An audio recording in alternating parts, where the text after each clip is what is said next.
Let's go to Canberra now and catch up with the Shadow Education Minister and leading member of the Australian Jewish community, Julian Leeser. Julian, thanks for joining us. I want to start off on the President's visit and the animosity it's caused from some. Firstly, this ABC claim that large sections of the Jewish community are opposed to the visit. Can you give me your sense of that? Well, Chris, you are absolutely right to call that out for the rubbish that it is.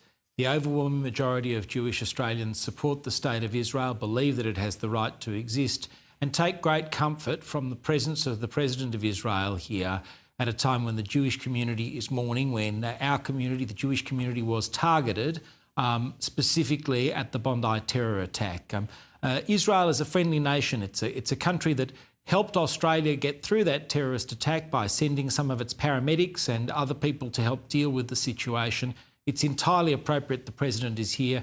And what has comforted me is that there are people in my community in the electorate of Barara who are not Jewish who've approached me just to tell me how much they support the President coming here and that they're pleased that the President of a friendly nation is comforting the Jewish community at this time. He spoke very well today, both in a short speech and in the answers to a few questions. I'll show some more of that later on in the program, but we gave some examples of that in my opening.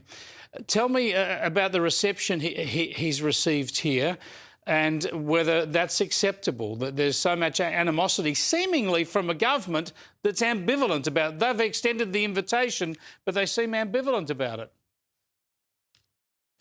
Well, yes, I'm very upset that the President has received this sort of animosity from people. I don't think it will faze him one bit, and it certainly doesn't faze the Jewish community in Australia. And sadly, we've got used to these protests that are going on all the time.